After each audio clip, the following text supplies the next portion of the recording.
join up in support. And thank you for sharing this exciting moment with us.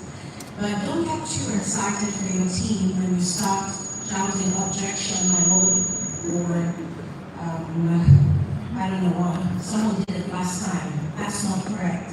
Please let us try to maintain the decorum of a real courtroom, because this is a simulation of a real courtroom. Otherwise, you will be held in contempt of the judges. We don't want that. To our sponsors, our precious sponsors, I want to say thank you so much, especially to Mercury International, not because the managing director is my teddy bear husband, no, but it's because they have been consistent in supporting education all throughout. So on behalf of the Institute, we thank them very much. We also want to extend our heartfelt appreciation to Nobolis and to Prestige. Did I get the name right? Prestige Regalia. By the way, these are our colleagues, female colleagues, who have not only made their marks in the legal profession, but they are brilliant entrepreneurs, and they were kind and generous enough to provide the participants and winners with full regalia worth over 50 million euros, according to them. Thank you so much for that. And to our other partners, Greenpoint, FPC, Mark, Iron College. Thank you so much, Iron College, for hosting. We want to thank you for always being there for the garage, for standing with the garage to promote legal education and advocacy. On that note, let me, with excitement and pleasure, welcome you once again to the finale. May the best team win, and I hope and pray that when the questions are coming from the bench, no one will faint. Thank you very much.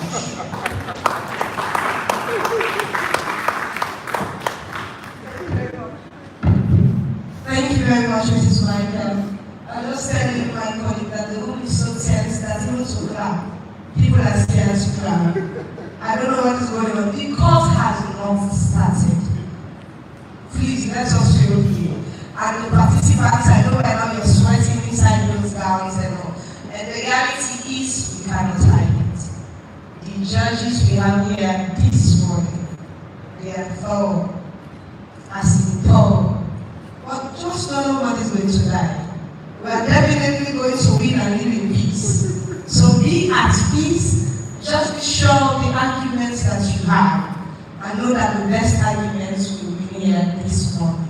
On that note, we are calling on the participating universities. Well, before now we had Fabi College. Well, they went out and now we have the two best going into the final round. But of course we have Fabi College, Uniman and IMAX. So do we have a representative from Fabi College to make a statement? Okay, please. The representative from Fabi College. Thank you.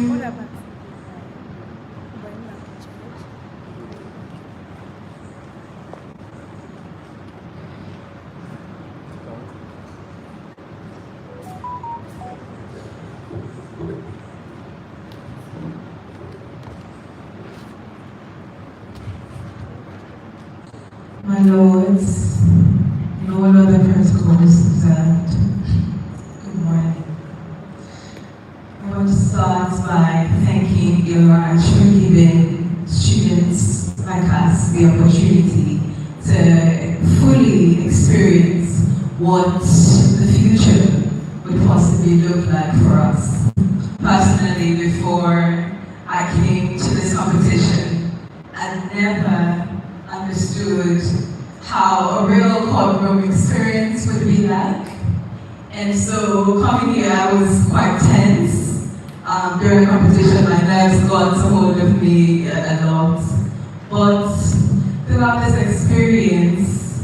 one thing that stood out to me is the essence of preparation for a lawyer. I can't quite remember the name of the judge, but I remember what he emphasized. Prepare, prepare, prepare. And that has been a valuable lesson for me, and I'm sure for all participants here today. So, rounding off, I would like to reiterate that it is an absolute honor and privilege to have participated in the Abdulai Moot sport competition, and this is on behalf of my team members and the entire university. Even though we're quite disappointed that we couldn't make it, lessons have been learned, and we'll take the training and all the lessons that we have acquired here today to put into practice. So when we come back next year, the teams that we will be participating with will definitely have a stronger competition, to contend with, and would also be more seasoned, more prepared for the legal profession. Thank you so much. Thank you very much, Public College. We are not prepared for next year. And I know UNIMAC and IMAC are still preparing. So we are now calling on a representative from UNIMAC.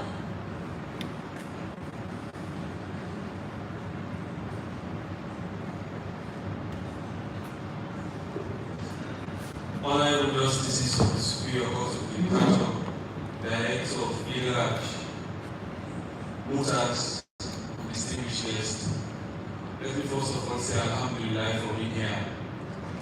If there is one thing that I can say, is that I'm envious of the Mooters. After my unsuccessful sojourn at Public College, I went to the University of Makeni, where it attained a lot of things. It was one privilege that I did not have, was to represent my university in the Moot competition. So that is kudos to you all.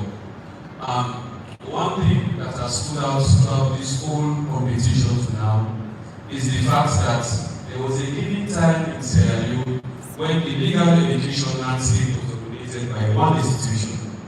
But currently, as it stands, we now have other institutions that offer the basic legal education for the attainment of the LLB, and with great credit and applause, we have two institutions that have consistently made it to the finals.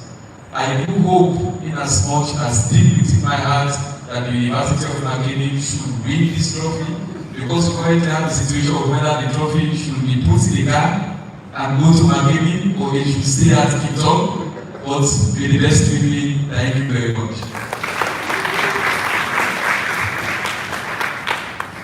Sajala, this one you just said, I'm sure the pressure levels are different. How IMAC is feeling is different from how UNIMAC is feeling.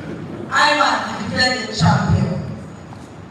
Their pressure level, like I said, is different. But we will understand if you don't take it on this year. We will definitely understand. In any case, finally, we are calling on a representative from IMAC College to be the statement.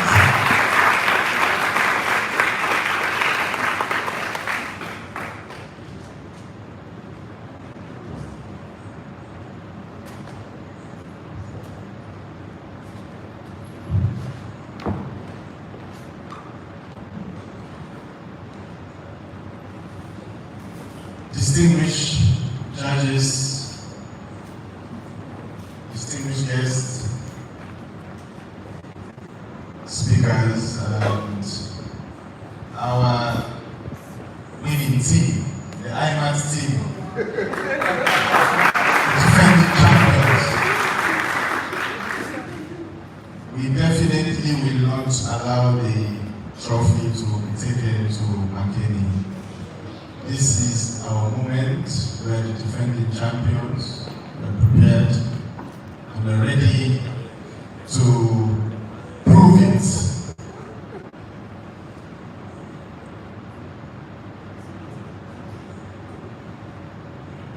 I would like to start by saying that today we are going to witness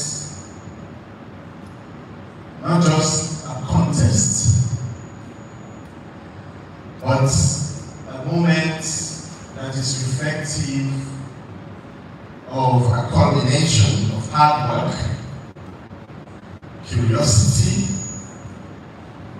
and courage. The finalists here this morning, you have demonstrated that how you think and how you argue and how you stand is what has led you to this day. And we are delighted that we have been able to make it thus far. The path to this stage has been paved indeed with long nights, careful reading, and countless rehearsals. Each draft and each critic, the critique you received from the judges, has helped to shape your intellect to where you are today. Indeed, we are coming into a competition, whether you win, but we truly hope the best team will win. You have shown that you have grown more confident. You've been very articulate. You've been very collaborative as a team. And therefore, this is what has paid off. And today you are here as finalists. Mooting, they say, is not just about advocacy. It's about how you present a position, how you listen to the critique, and how you adapt. It's also about how you maintain your composure, the courtesy, as well as how you are able to keep your cool under tremendous weight of questioning. So the two institutions that have made it thus far, you should be very proud of yourself, because it is a demonstration, it's a proof that you worked hard to be here and you've earned the spot. You both represent vibrant academies today. Academies of thought, where a unique approach of scholarship and service is the mantra. Today you stand as peers and colleagues and co-creators of a future where knowledge is used to heal and to inform and to uplift. Let this final be a proof, not only to your skill, but to your willingness to listen, to revise, and to seek the truth together. Every challenge you have faced leading up to this moment has prepared you indeed to handle questions, uncertainty, and rapid analysis with pause, with composure. So I urge you to embrace the questions that will be posed by the learned judges as an opportunity to showcase your reasoning, to demonstrate your commitment and accuracy, which has collaborated to why you are here today. So go with confidence and walk beyond the classroom. Let your advocacy be guided by these rigors, empathy, and ethical integrity. May you leave this arena today not only with true achievements, but with the habit of a lifelong learning, respectful debate, and clear sense of purpose. Let me leave you with one powerful quotation, which is the measure of great mind is not just about what it knows, but how it uses what it knows to serve humanity. And I thank you so much for your kind attention. And the university will. Thank you very much, Mr. Brown. Thank you. Let me let you to a secret. I'll just tell you my co-host that it would be too bad for IMAT as the host institution. So let this trophy go to Makini. And he said that's what they did to Makini. They took it from Makini to Peter. So IMAT raise up. Anyways, thank you very much, Mr. Brown. At this juncture, I will call my co-host to give a statement for and on behalf of the National Mooting Council.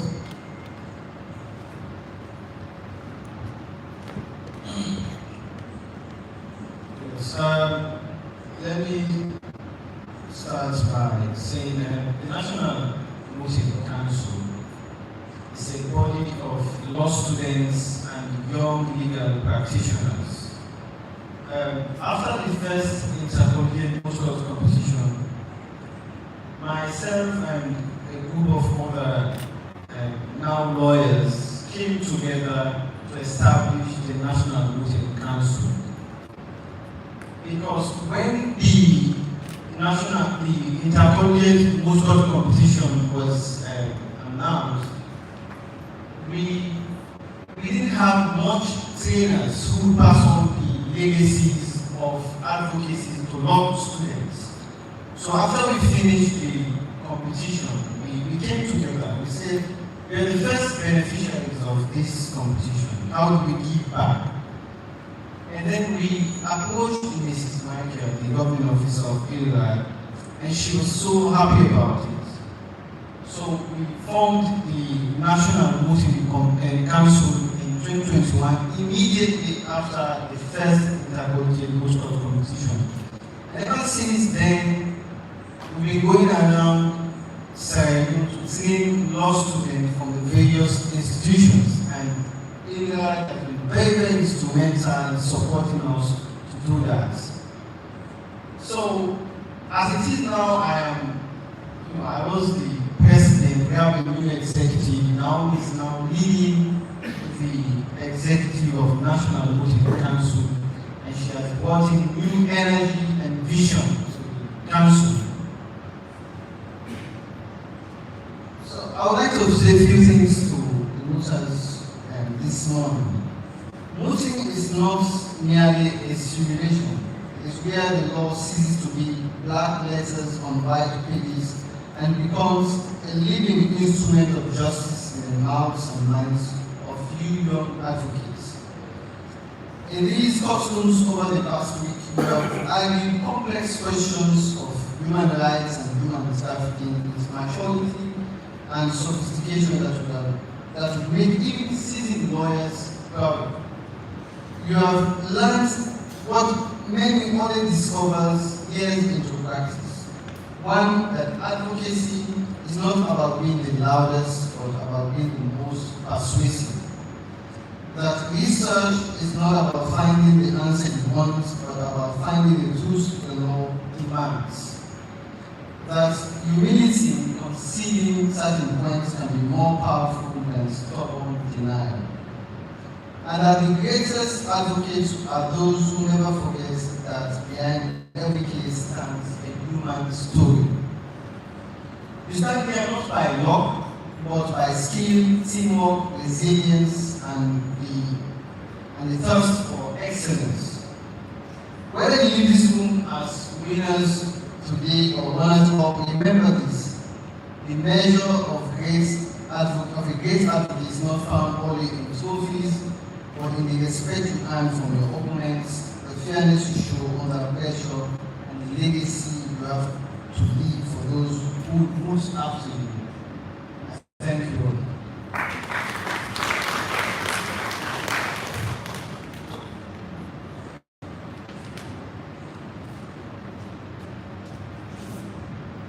apologies.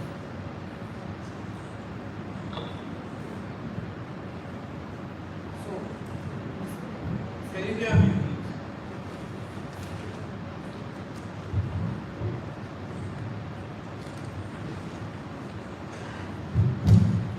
So next on the agenda, we will have a brief statement from Mr. Maram, who would speak on the biography of the late Dr. Abdulai. Please, Mr. Maram.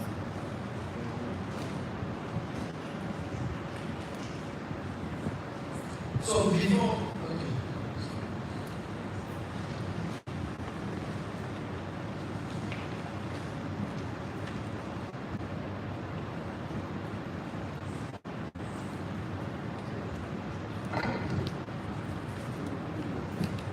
Thank you very much. My lords, ladies, senior colleagues, colleagues of the same rank, junior colleagues, gentlemen, good morning. Again today, I have the opportunity for the second time to express the greatness and to read the biography of the late Dr. Abdulai Conte. Doctor was born on 5th August 1945 in the village of Oberien, Benedictine Chiefdom in Gambia District. He was a British Sierra Leonean. He was from Sierra Leone's Susu ethnic group, which is predominantly based in the northeastern parts of the country, especially Gambia. Dr. Conte was raised mostly in Freetown. He attended Albert Academy and later Fort College before traveling to the UK for further studies. Dr. Abdulai Conte has the following educational qualifications: PhD in International Law in 1974, King's College, Cambridge; LLB Honors, 1971, King's College, Cambridge; LLM, 1971, London University, United Kingdom; LLB Honors, 1969, King's College, London; Barrister at Law, called to the Bar of England and Wales, 1970, at Lincoln's Inn, London, United Kingdom; Howard Potter Prizeman in Landlaw, 1968. He returned home in the early 1970s and worked for the Sierra Leone Law Officers Department. Dr. Abdulai Conte later went into private practice and taught law at Fort College for several years. His public service in Sierra Leone has included holding the offices of Minister of Foreign Affairs 1977 to 1984, Minister of Finance 1984 to 1985, the Attorney General and Minister of Justice 1987 to 1991, and First Vice President and Minister of Rural Development 1991 to 1992. He served as a Member of Parliament from Gambia District, his paternal home district, from 1977 to 1992. In late 2007, Dr. Abdulai Conte was nominated as a candidate to become chairperson of the African Union Commission in early 2008, but she was not successful, with Jinping of Gabon being elected. In January 2000, Doctor became the Chief Justice of the Supreme Court of Belize. In 2007 and 2010, Doctor authored two decisions affirming the common law doctrine of aboriginal title and the existence of Maya customary land tenure in the Toledo district of Belize. Only the villages of Comejo and Santa Cruz were parties to the 2008 ruling. However, the 2010 ruling was the result of the representative action on behalf of all Maya communities. The ruling voided all government leases, concessions, grants, and contracts adverse to the Maya tenure. The landmark victory is predicted to have far-reaching implications for lodging, mining, and petroleum concessions in what the Maya community claims is over 500,000 acres of ancestral homeland. The government appealed the decision to the Caribbean Court of Justice, where on the eve of the hearing, it was considered all of Justice Conte's original holdings. The Chief Justice later awarded the Maya damages for violation of their constitutional rights to have their property legally protected. In December 2008, Conte was appointed a Justice of the Court of Appeal in the Cayman Islands. In 2010, Doctor was appointed to the Court of Appeal of the Bahamas, where he served until November 2015. Dr. Abdulai Conte was married to Radia Labi Conte, and they had 6 children. However, unfortunately, he died after a short period of illness in Freetown, Sierra Leone on the 2nd August 2024 at the age of 78. And at this point, I would want us to have a minute of silence in honor of the late Dr. Abdulai Conte. May his soul keep rest in peace. Thank you.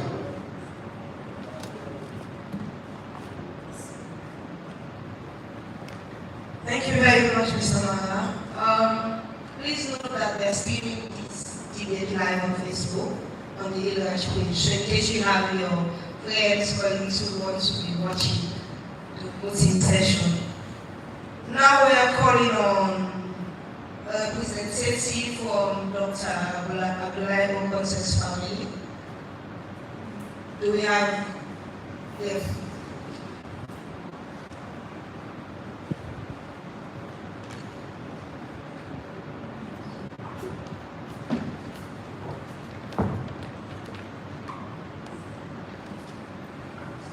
My lords, members of the voting team, lawyers, distinguished ladies and gentlemen. My name is Kasim Conte. I am a nephew of the late Dr. Abdulai Conte. My role here this morning is to give a brief statement on behalf of the family.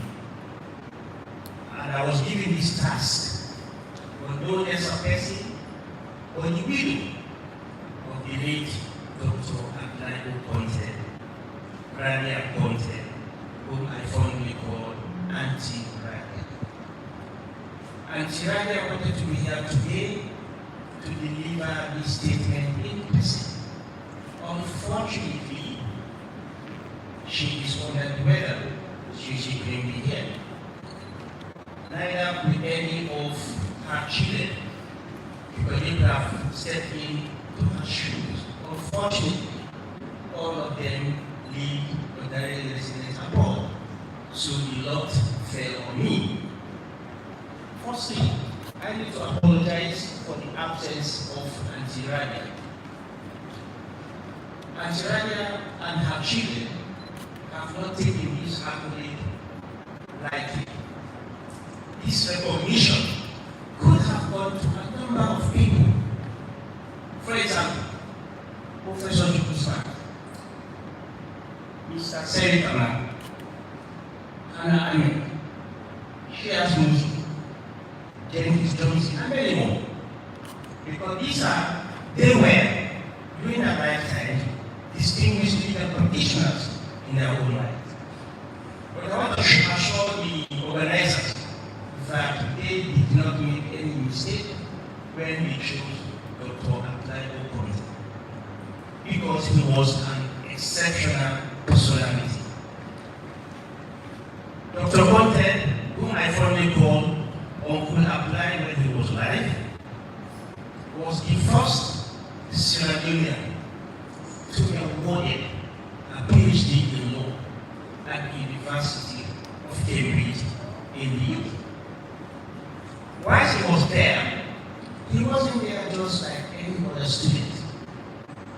was the first international student to be awarded the Harold Potter Prize in land law. That is not all. Uncle Abdulai was the first Sierra Leonean, and I think the only Sierra Leonean so far, who was appointed Chief Justice of another country. That is Belize, from the year 2000 to the year 2010 when he retired because of age. Uncle Abdulai was also the only Sierra Leonean that I know who was appointed Court of Appeal judge in the Bahamas and Cayman Islands. So he was many firsts when it comes to Sierra Leoneans.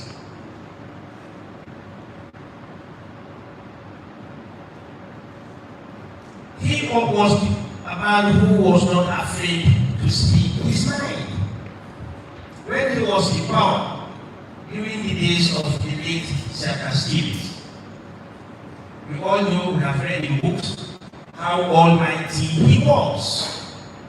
When in 1985, he wanted to step out of power, he decided to hand over the mantle of power to the late Moot. At that time, Uncle Abdulai was the Minister of Finance. He said, "No, Mr. President, that is not what the law says. The law says that if there is a vacancy, that vacancy must be filled by the first Vice President as caretaker President for 3 months until the elections are held." And because of that challenge, in fact, even tabled a motion in Parliament. But because of that challenge, he lost his job in the cabinet. But he was not afraid to challenge him anyway. When Uncle Abdulai was judge in Belize, he delivered judgment and rulings without fear or favor. One of the landmark judgment has already been referred to by Mr. Mala. That was indeed a landmark judgment, and it concerned the state. So he was not afraid to give a judgment that will even upset his employers, as he did when he was a minister. And that judgment was appealed. And that appeal was dismissed. And that judgment is currently in the law. In fact, when I was reading for my LLB in the UK, I stumbled over that judgment. I was not only proud to be a native of his, I was proud to be Israeli. When Uncle Abdulai retired, and he returned to Sierra Leone, he did not abandon the legal profession. He was always reading his books and always taking keen interest in matters, especially when the border of national interest. Uncle Abdulai was lead counsel for Dr. Kande Yunkela when he was about to be disqualified to be presidential candidate in the 2018 election. He was also lead counsel when retired Captain Paulo Conte was charged with treason.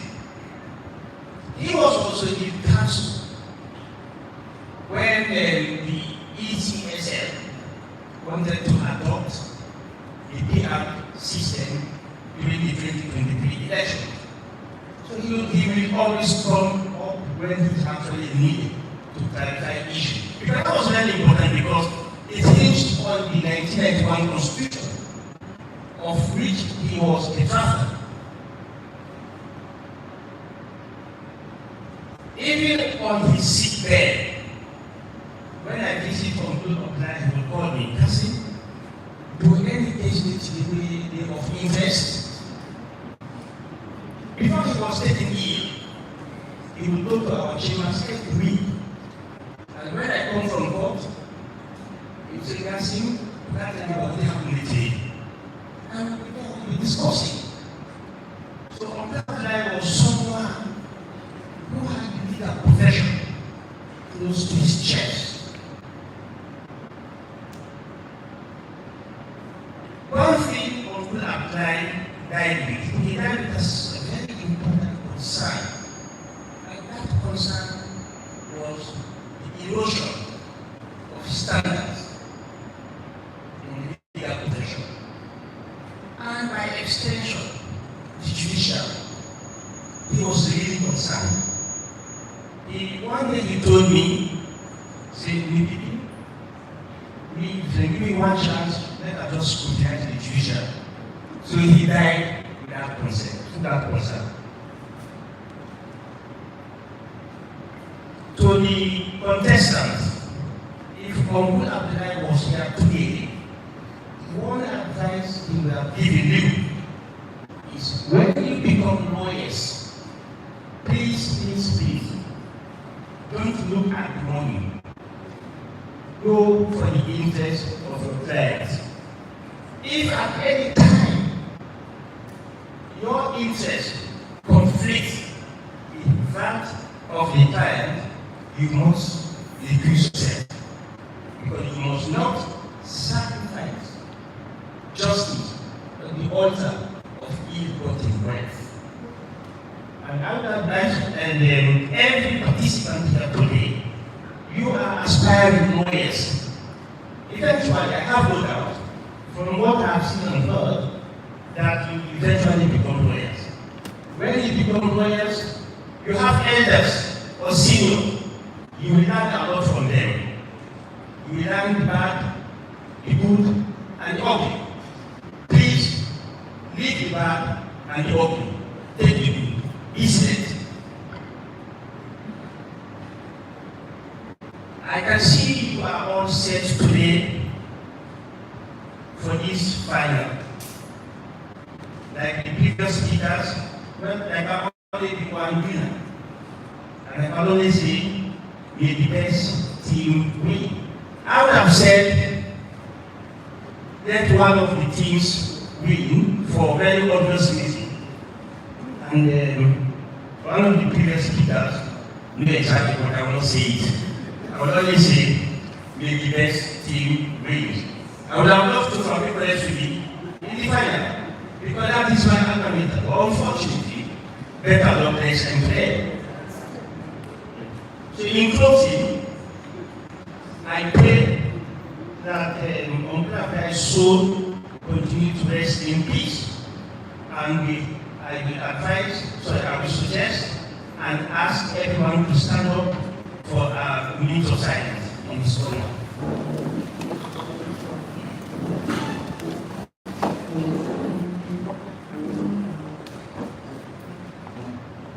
The gentle soul of the late Dr. Abdulai rest in perfect peace. I thank you.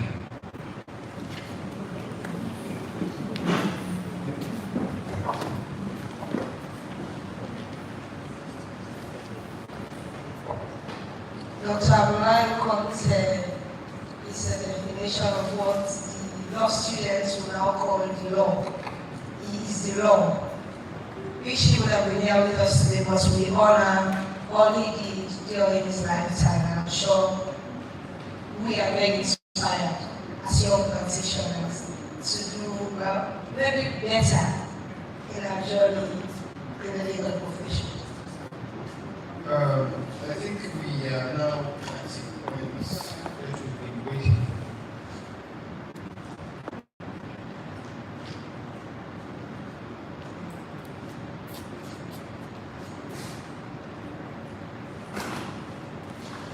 Please, can we guys give a round of applause for the tributes that was there on behalf of the late Dr. Abdulai Conte, please.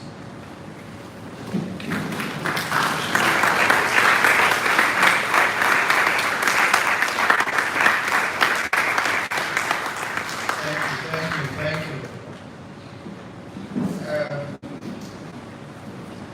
Respected judges will now retire to their chambers to rest from the room. So please, can we stand as they retire.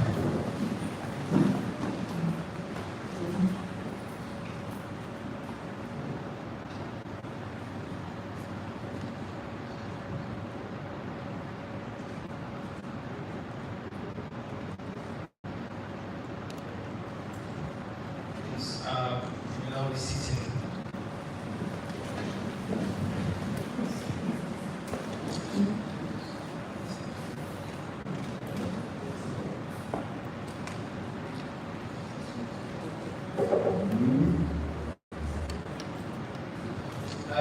Whilst we are waiting for the judges to prepare, I would like to state some few interesting facts about the two teams, the finalists.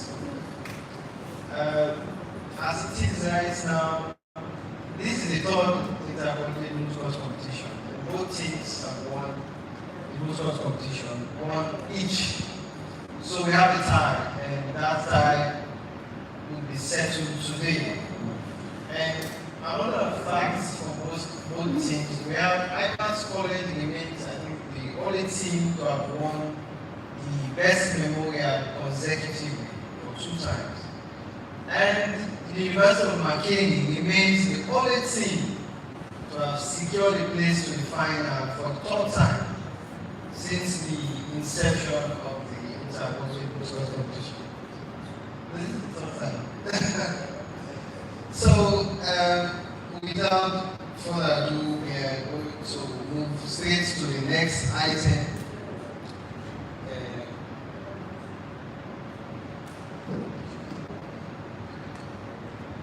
Okay, we will be moving, but before we move, Mr. Java said after both teams had won, is it the preliminaries, that today we are going to know who the best team is.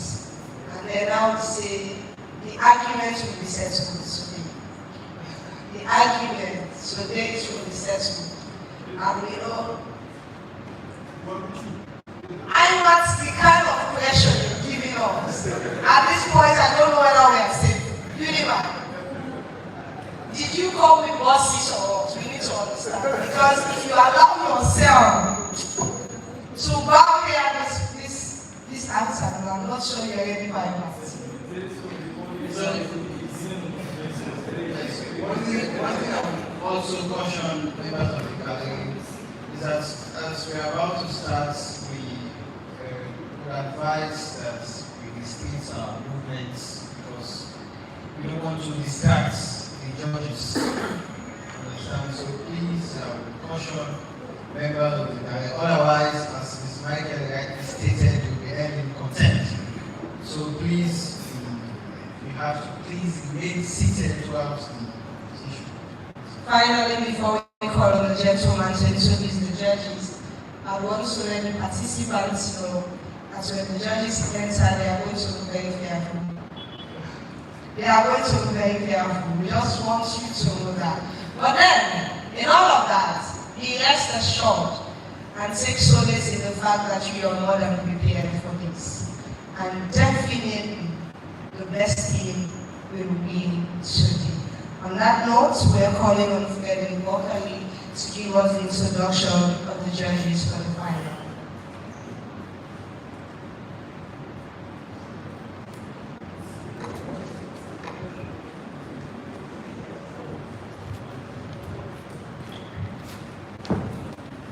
Lord, voters, distinguished ladies and gentlemen, it is my distinct and special honor to introduce to you all the judges for the Abdulai Contehintercollegiate Moot competition final. The judges are introduced as follows. The Honorable Justice Abdulai Mansari. The Honorable Justice Abdulai Mansari was called to the Saturday bar sometime in December 2003.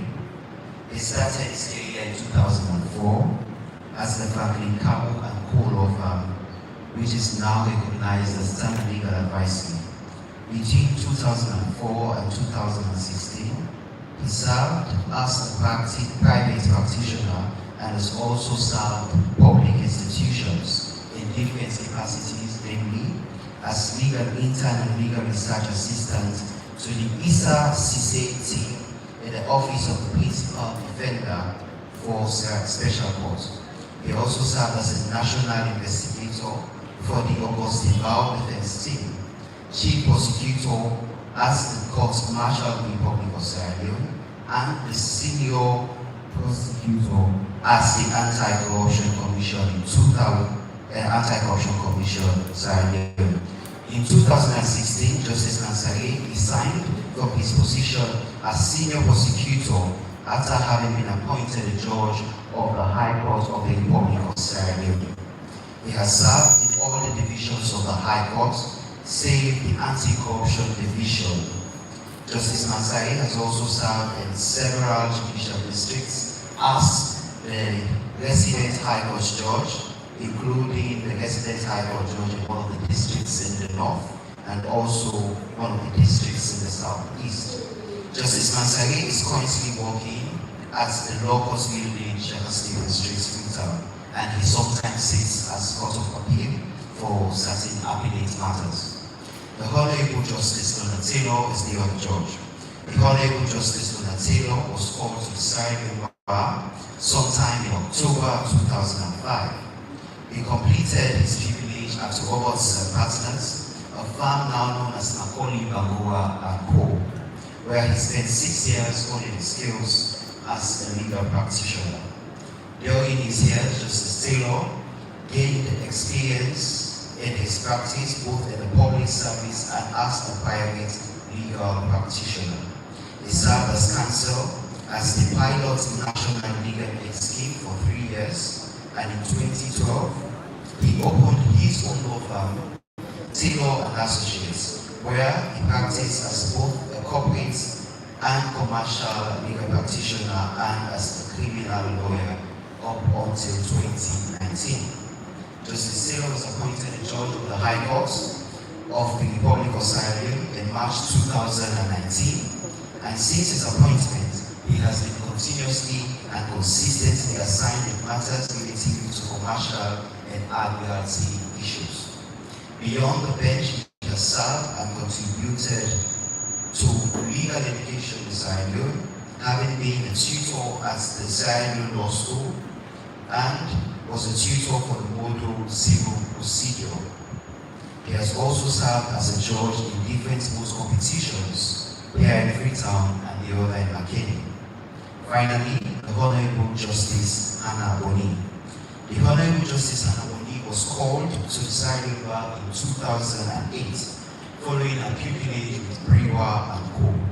She subsequently worked in private practice, including serving as a partner at Edrina Chambers. Prior to and during her early legal career, Justice Hannah Boni took on diverse roles. She served as an intern at the Special Court and worked as a consultant for the United Nations Development Program.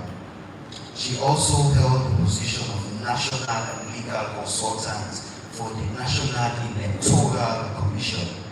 Notably, before pursuing her legal career, she worked for the West African Examinations Council (WAEC), where she rose to the rank of Chief Examiner for English Language and Literature. Justice Hannah Boni was appointed a magistrate in 2014, marking the start of her judicial service. In 2020, she was appointed a judge of the High Court of Sierra Leone. The most important part. In her personal time, Justice Boni maintains an active lifestyle, enjoying sports such as tennis and volleyball. The most important part, so the most important part, is that she holds a black belt in kiting. So just in case we are invited. Thank you very much.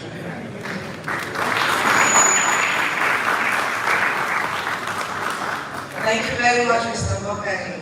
So the woman holds a black belt. So if you want to shake it this way, put slow aside. Thank you. Now we are going to business proper. Why we are here. The reason all of us came here this morning, the reason why Team Makeni left Makeni and the reason why IMAT has been so bogus here this morning. But we appreciate the tension and the pressure of giving so far. We are very fine, and we know we are going to be fine, even at the end of it all. In any case, we are going to the final Moot round. But before the judges come in, we want to take this opportunity to introduce, but firstly, the registrars of the court, our registrars. Where are our registrars? They are with the judges. Oh, fine. Very serious registrars. They are with the judges. So we are moving to the teams.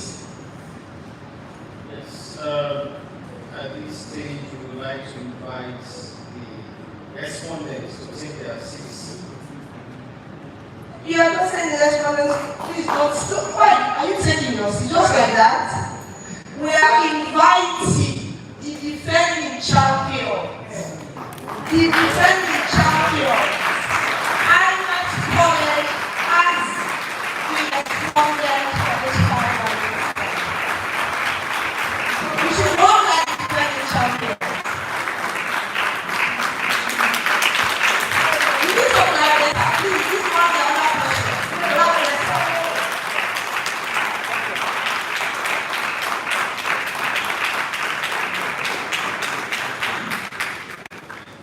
Thank you very much. You think it is easy? Inside those walls, they are sweating right now. Defending champion. They are sweating, I can prove it. And their own case is even more serious than Unimac, I told you. They are not holding on to the trophy and they are not sure whether they want to let go. And if they let go, I'm sure Mr. Lang must be happy. So their pressure is really serious. But thank you very much, team Unimac. IMAT. We are very proud of you, particularly seeing very beautiful ladies in the team. And I can assure you they are very eloquent too. It will show here this afternoon. On that note, I would also emphasize that you must remain seated when the judges enter and your phones must be switched off. We want perfect decorum. Please, this is simulated court proceedings, but we are mimicking the real courtroom procedures. So please, we want decorum. We don't want the judges to be distracted by any wonderful or any comments from members of the gallery. You don't have to discuss the cases. The Mooters will discuss the cases. So, I think we're about to introduce her. Don't forget the Unimac is a one-time winner. So this one, Mr. Jalo, is reminding me of the profile of Unimac, okay? Unimac, you should prove it here. In any case, we need not to emphasize the seriousness of what we are here for. And there is no way we can be noisy when the session starts. On that note, we want to invite Team Unimac all the way from McKinney, who intend to take a call back to McKinney today. Unimac, can you please take your seat?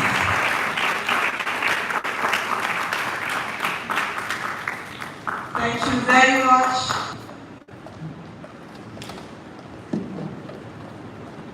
So it's Unimac, of course, they are the applicants. And now we are going to welcome our judges for this. Can we all stand, please, as they enter? Court rise. This is the court rise.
You may now take your seats to consist our session.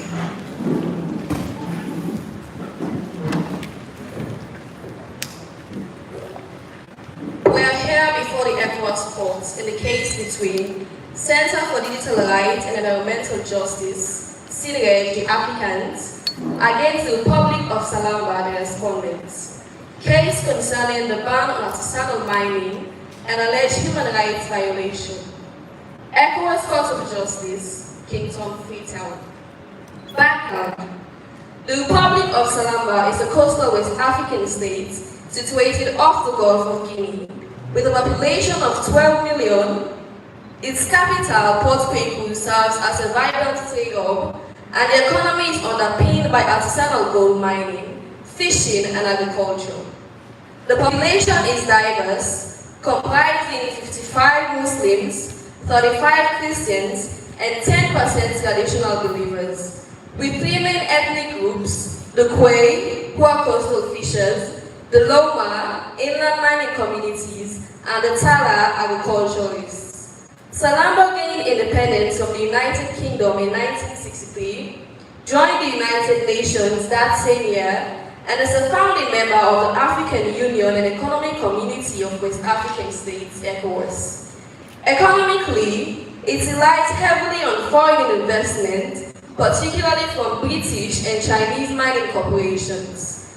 In January 2023, a new government led by President Amina Nkrumah, a Loma woman and former executive at Sinogold Limited, a Chinese multinational mining company, assumed power with promises to modernize the economy and address environmental degradation.